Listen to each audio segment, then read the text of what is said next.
absolute value of 3 minus x. Ooh, we have a restriction. When x is less than 0. Okay, so let's just pause for a second and think of some values for x less than 0. What's a number less than 0? -1? So if I was to substitute that in, so that would be 3 minus x. I'll substitute in -1. So 3 minus x, that's going to be +1, which should be 4. Okay, that's a positive number. Let's try another number less than 0. See what we get. How about -10? If I try -10, 3 minus -10 is going to be 3 plus 10. Well, that's also going to be a positive number. In fact, for any number below 0, this term will be positive, or this expression will be positive. Well, since it's positive, according to our definition, we don't need to change it. If you're positive, you can go outside the house. You don't need to change your attitude. Okay, so the absolute value of 3 minus x, when we have the restriction that x is less than 0, that's just going to be 3 minus x. No change. Now let's look at b. This one, the restriction is flipped. Okay, so same thing. Let's try some sample numbers here. So x is supposed to be greater than 0. What are some numbers greater than 0? Let's try 1. Okay, so you have 3 minus 1. What are we going to get? 3 minus 1 is going to be 2. Well, that's positive. Let's try another one. How about 5? So, using this expression, 3 minus, we're going to stick 5 in for x. 3 minus 5, that's going to be, well, it's going to be -2. Interesting, that's negative. So, this is different than this one. In this case, any number we picked less than 0, our answer would always be positive. But for this one, any number greater than 0, we don't always get the same sign. Okay, so when would this change? Well, if I look at this, 3 minus, if I chose the number 3, 3 minus 3 would be 0. And then any number bigger than 3 would be bigger, so we'd start to end up getting negatives. Okay, so the absolute value of 3 minus x is actually going to have to be split into 2 options, like above. Okay, so as we saw here, if the number was smaller than 3, so if the number was smaller than 3 or equal to 3, we were good. The number inside was positive, so we didn't have to change the sign. Okay, and I'm going to tack onto that the number has to be bigger than 0.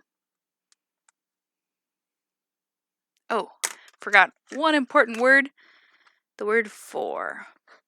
Okay, so we know we don't have to change the sign. We can leave it as 3 minus x for the values of x between 0 and 3. Okay, but then after that, when numbers started getting bigger than 3, we noticed we started to get a negative sign. Okay, so because we started to get a negative, we would have to take the opposite of our a value. So the opposite of the value inside 3 minus x for any number bigger than 3. Okay, we had to split that one up. All right, so a little different because of that new restriction. Let's take a look at our last one for this page. Now this one doesn't have a restriction, okay? We just want to rewrite this so we don't have the absolute value symbols, okay? So first thing we're going to do, find out when 3 minus x equals 0. We want to find our boundaries first. Okay, so 3 minus x equals 0. Let's solve for x. I'll add x to both sides. And I get 3 equals x. Okay, so that here is my boundary.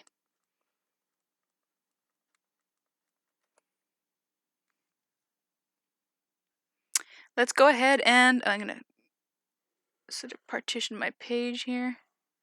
Okay, so here's a number line. And our boundary, 3.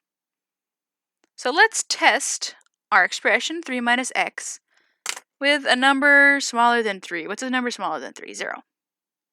Okay, so we're going to test this. 3 minus 0. Is that positive or negative? Ooh, 3 minus 0 is going to be positive. Okay, so anything less than 3, our symbols are going to be positive. Let's try a number bigger than 3. How about 5?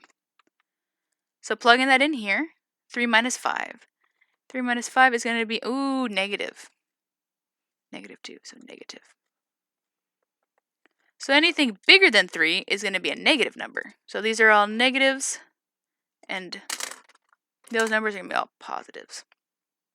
All right, so once again, let's make that piecewise, let's split this up, our absolute value. So the absolute value of 3 minus x, what's that going to be split into? Well, going back to our definition, it's going to remain the inside value for that value greater than or equal to 0. So it's going to remain 3 minus x. We don't have to change it for all the values smaller than 3, because that's where it's positive.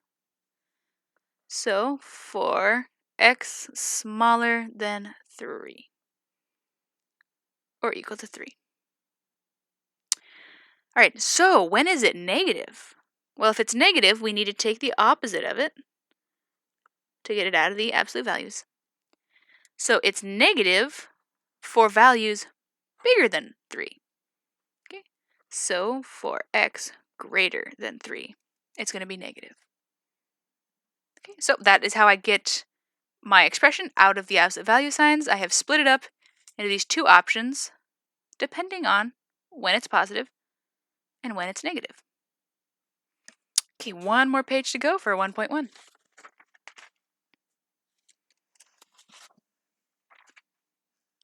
Oh, last example.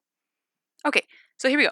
The distance between real numbers, a and b, so these are numbers a and b, so we express that, or we write that, or denote it, by the distance of a, b, is going to be equal to absolute value of b minus a.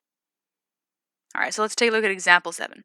Find the distance between negative 4 and 5.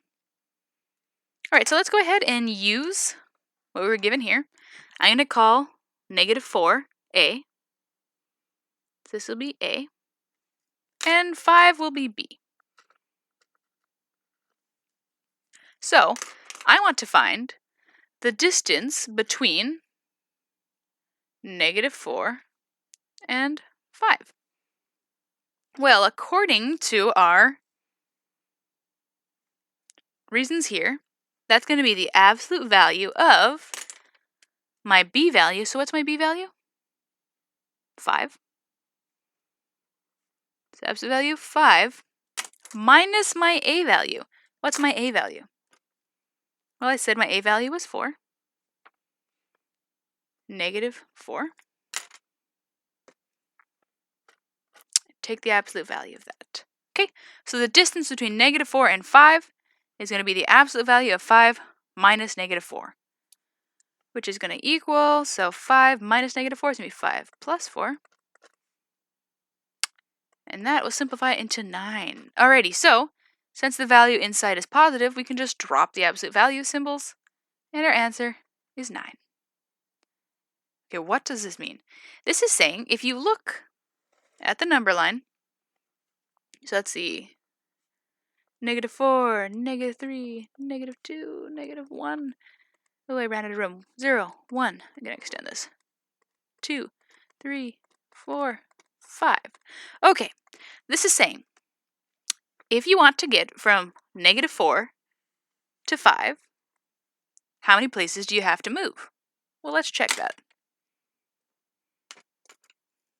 1, 2, 3, 4, 5, 6, 7, 8, and what do you know? 9.